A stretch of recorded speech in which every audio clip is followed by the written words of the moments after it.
On a tant rêvé le retour du soleil. Cette pluie qui ne cessait de tomber inlassablement nous avait tous complètement démoralisés. Des mois entiers à rester cloîtrés chez soi, à regarder la pluie tomber inlassablement, inévitablement, détruisant tous les morals et toutes les bonnes volontés.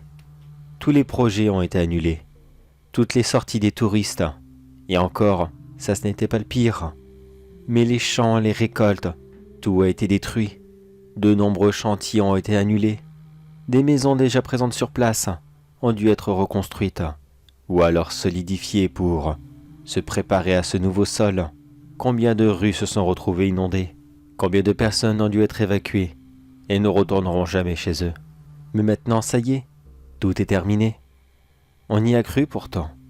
On se disait, et voilà, le pire est derrière nous. On va pouvoir reprendre notre vie d'avant.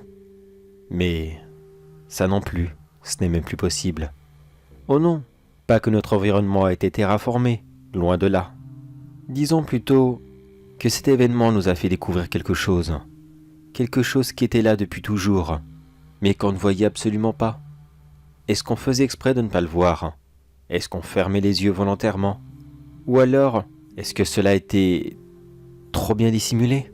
Je ne veux pas parler de quelque chose d'immense, quelque chose qui nous surpasserait, mais plutôt plusieurs petites choses, des dizaines, voire des centaines, de toutes petites choses, des petits inconvénients, des petits soucis du quotidien qui ont été ensevelis par le passé, qui ont été oubliés, abandonnés. Nos ancêtres ont fermé les yeux dessus, préférant regarder ailleurs, se disant que on s'en occupera plus tard, mais on ne les connaissait même pas. Ça a commencé dans les champs, quand les fermiers sont sortis pour essayer de les récupérer, les réparer, les remettre à niveau, pour peut-être préparer des récoltes de fin d'année. C'est là que beaucoup d'entre eux ont découvert des vestiges du passé. Et combien d'entre eux ont eu des accidents à cause de cela? Dans le nord de la France, des dizaines et des dizaines de tracteurs ne cessaient d'exploser tous les jours. Pourquoi? Eh bien, disons que ces pluies ont fait remonter des milliers d'obus inexplosés. Le passage de deux grandes guerres ont marqué le sol, et cela de façon irréversible. Comme je vous l'ai dit, nos ancêtres le savaient. Ils avaient vu ces batailles, et pourtant, ils préféraient se dire que « mais non, c'est bon, la terre les a ensevelis, le sol les a mangés, et plus personne ne les reverra. » Et pourtant, ils étaient toujours là. Et aujourd'hui, c'est nous, leurs descendants, qui le payent. Les récoltes étaient déjà si mauvaises. Maintenant, plus aucun fermier ne veut sortir. Plus personne ne veut travailler dans les champs. Ils ont tous beaucoup trop peur. Peur de finir comme leurs collègues, qui ont disparu en l'espace de quelques secondes, sans comprendre ce qui leur arrivait. Certains ont survécu, bien sûr, mais à quel prix? Plus jamais ils ne retrouveront une vie d'avant. Il leur manque des parties du corps et ces marques seront indélébiles pour toujours. Oui, nous verrons toujours les dégâts du passé. Mais cela n'est qu'un exemple. Quelque chose qui s'est passé le siècle dernier. Cela n'est pas aussi éloigné de nous. Mais quand beaucoup de chantiers ont voulu reprendre, ou alors ne serait-ce que commencer, c'est là que les découvertes ont été horribles. Car voyez-vous, notre cher pays est assez ancien. De nombreuses batailles y ont eu lieu, et des millions de personnes y ont vécu et y sont mortes. Parfois, on savait où, et parfois, pas du tout. Et c'est ce qui est arrivé pour beaucoup de chantiers. Des cimetières abandonnés, des tombes laissées à l'abandon, des gens morts dans l'ignorance, quelques coups de tractopelle ici et là, afin de commencer les fondations, et soudainement, des squelettes réapparaissent. Ceux-ci étaient probablement enterrés depuis très longtemps, et très profondément, mais la boue les a fait ressortir, aidés de quelques mouvements de véhicules, et les revoilà sortis à la surface, comme un zombie qui sortirait de terre, appelé par sa faim inépuisable. Dans ces cas de figure, personne n'a souffert. Beaucoup ont eu la peur de leur vie, c'est un fait, mais personne n'a été blessé. Ces gens étaient déjà morts, ils ne pouvaient pas faire plus de mal. Non, le mal pour eux était d'un aspect financier. Chaque découverte, chaque ossement qui ressortait de la terre était systématiquement un signal d'arrêt. Les chantiers devaient s'arrêter et laisser place à des spécialistes qui devaient fouiller l'intégralité des sols pour être sûr que tout soit bien évacué et qu'ils puissent recommencer de plus belle. Mais cela était long, bien sûr, très très long, et l'immense nombre de squelettes retrouvés en même temps n'a fait que surcharger ces gens qui étaient déjà à la base très occupés. Certains chantiers sont arrêtés depuis si longtemps maintenant que personne ne les imagine repartir un jour. Pour beaucoup d'entrepreneurs, cela a été la goutte d'eau qui a fait déborder le vase, et ils ont fermé boutique. Des centaines d'entreprises ont déposé le bilan, causant une immense chute du BTP, privant de leur salaire des milliers et des milliers d'entre nous, et en bloquèrent plusieurs centaines de milliers d'autres. Des gens qui attendaient leur maison, d'autres qui attendaient des réparations, des nouveaux lieux, bâtiments, toutes ces petites choses de la vie de tous les jours, qu'on attendait depuis si longtemps, eh bien, fini. Vous ne les verrez peut-être plus jamais. Encore un cadeau de nos ancêtres, qui ont préféré regarder ailleurs. Ils auraient marqué les cimetières. Ils auraient mieux enterré leurs morts. Ils auraient pris soin d'eux, et ils auraient offert une sépulture digne de ce nom. Ce problème ne serait pas survenu. Et pourtant, ils ont préféré regarder ailleurs eux aussi. Mais parmi toutes les catastrophes du monde, les êtres humains ne sont pas les seuls à avoir souffert. Vous souvenez-vous, il y a quelques années de cela, la maladie de la vache folle, la grippe aviaire, cette autre maladie qui frappe les moutons dont son nom m'échappe complètement. À chaque fois que l'une de ces maladies était découverte, il fallait isoler les animaux malades et malheureusement s'en débarrasser. Venant de petits élevages, ça pouvait encore le faire, seulement quelques dizaines d'individus. Ils étaient abattus, transportés, incinérés et finis.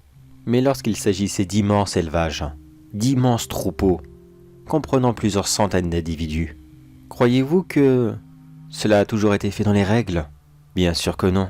Et c'est dans nos forêts qu'on a retrouvé toutes les catastrophes. Là-bas aussi la terre a été remuée. De simples petits chemins pédestres, après avoir été brassés par la météo, ont fait ressortir tous ces cimetières d'animaux improvisés. On pouvait retrouver ici et là des centaines et des centaines d'ossements d'animaux, principalement de vaches car c'était cher durant la période de la vache folle, extrêmement cher. Et s'il n'y avait que celle-ci, encore ça pourrait aller, mais de plus vieux ossements ont été découverts, des ossements qui dataient de l'époque de la maladie du charbon, une autre maladie terrible qui faisait souffrir et mourir le bétail. Et après nos champs et nos maisons, c'était donc le tour de nos forêts de se transformer en véritables cimetières. Des lieux de désolation que nos ancêtres étaient une fois de plus responsables, mais ils ont préféré fermer les yeux, encore une fois. Nos rivières aussi ont été mortelles. Elles ne cachaient rien de bien spécial. Enfin si, mais tout ce qu'elles cachaient, on les avait déjà vus durant la dernière sécheresse. Non, elles se sont juste vengées. Elles sont sorties de leur lit et elles ont tout détruit, rajoutant encore un peu plus de misère à ce monde qui n'en avait vraiment, mais vraiment pas besoin. Puis il y a eu les derniers problèmes, les plus lourds de conséquences, et les plus anciens aussi. De nombreux villages et villes fortifiés possédaient des centaines de galeries complètement secrètes qui permettaient d'accéder d'une zone A à une zone B pour se protéger des ennemis, s'abriter des maladies ou toute autre chose. Mais ceux-ci, avec cet inlassable passage de l'eau, se sont fragilisés et le nombre d'effondrements n'a cessé de se multiplier.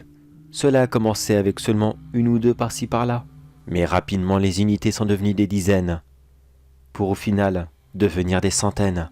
Des villages qui paraissaient si forts, si indestructibles, imprégnés dans la roche et à l'abri de tous les éléments, se sont finalement brisés au contact de l'eau, enfoncés dans la terre et complètement noyés par la boue.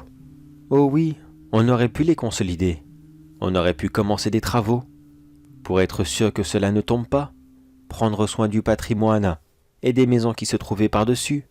Nos ancêtres n'en avaient rien à faire. Ils ont préféré les reboucher, les dissimuler, que plus personne n'en parle et que cela disparaisse avec le temps.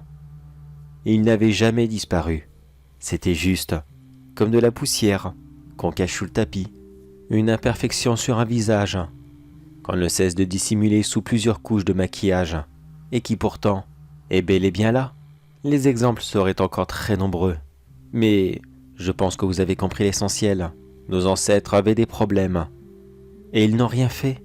Ils ont préféré regarder ailleurs et se dire que nous, plus tard, leurs descendants, nous trouverons une solution à cela, qu'on allait réussir là où ils avaient la flemme d'essayer, mais sans nous laisser le moindre indice, la moindre indication, le moindre avertissement, rien. Il fallait qu'on devine tout seul comme des grands. Qu'est-ce qu'on devait faire? Qu'est-ce qu'on devait surveiller? Et qu'est-ce qu'on devait protéger?